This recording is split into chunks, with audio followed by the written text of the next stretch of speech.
Today at EduTech, we're interviewing Jenny Atkinson, CEO and founder of Littlescribe, as well as well-known Australian author Andrew Daddo. Littlescribe is an award-winning self-publishing tool that allows children to author and publish their own books. With the help of co-authors like Andrew Daddo, Littlescribe promises to instill a love of writing in children. Jenny, what's great about technology like Littlescribe is that it gives writing a purpose and therefore makes it real world and authentic. Can you talk a bit about this? Sure. What technology's enabled us to do is break down some of the barriers. And some of the barriers when we were asking kids about why they can't be an author was it's really hard, I can't get my book published. And these were the sorts of mindsets that we've created without actually knowing it. So what we've been able to do with our platform is to make an instant digital book that can then be printed and shared, and they get to determine the journey of the sharing, which we really were very, very conscious about that choice. Is it just for themselves? Is it for mum and dad in a private book club? Is it a classroom? Or in fact with the entire world, and they can both read their book and buy their book. And we thought the choice, and technology has provided that choice and that access for kids in classrooms everywhere.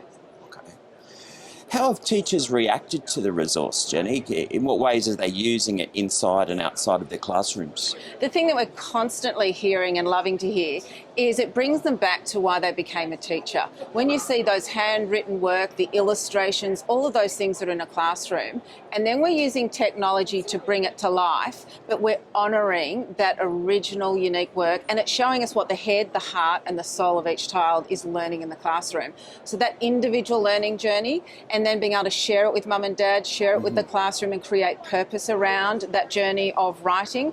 That's what the teachers are really loving, is that great combination of authentic learning and using what I call human tech, handwriting, illustrations, resources in the classroom, but technology honouring that and not doing it for them. So what I mean by that is no copy and paste, regurgitation, it's original work straight from the child.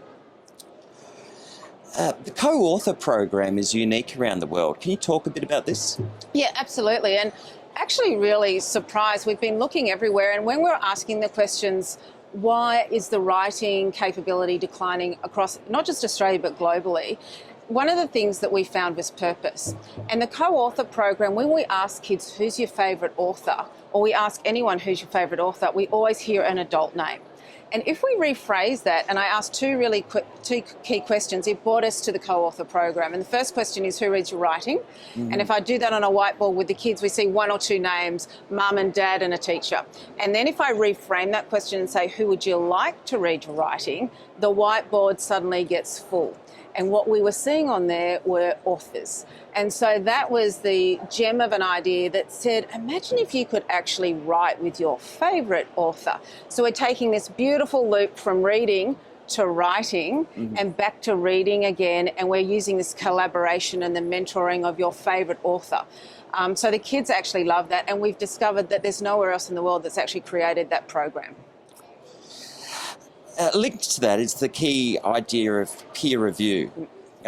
Why did you want to make it so collaborative? Yeah, it's really important. I think student voice is a really key part. And I have a love of learning, and that's the thing that we want kids to have, a love of learning.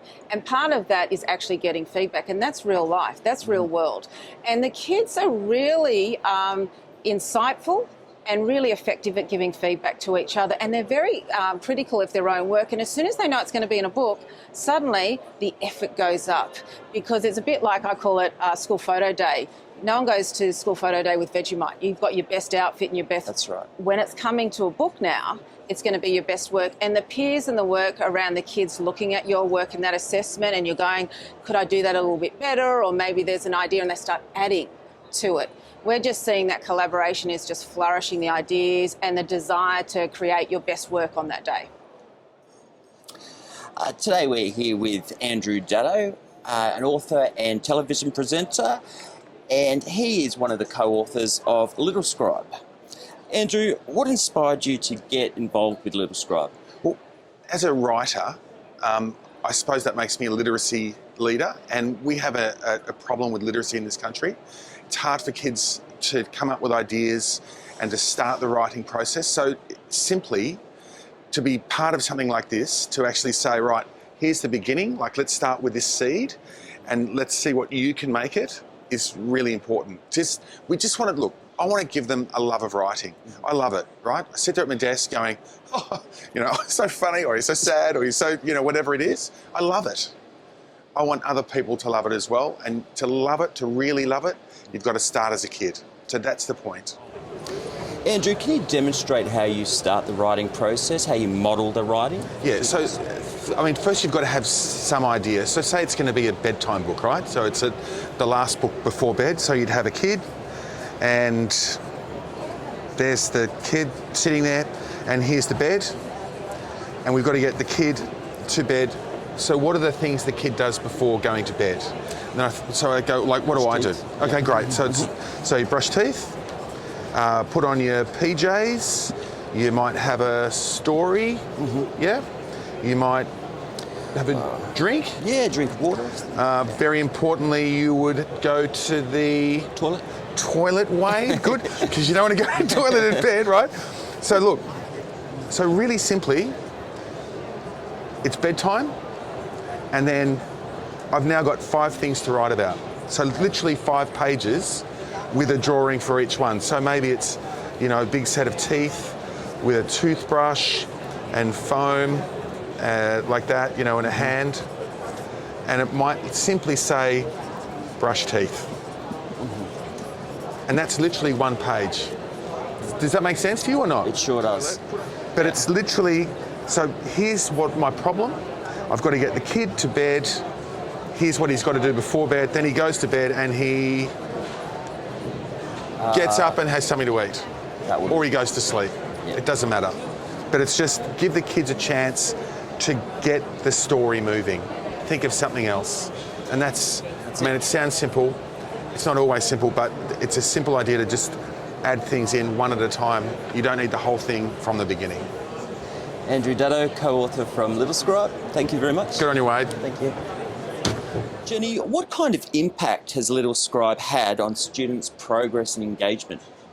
Yeah, great question, and it's actually been extraordinary. So in New Zealand, in Coauthor, we have a classroom there, in fact a whole school, and they've achieved a year's worth of writing outcomes in just 8 weeks, which is just extraordinary.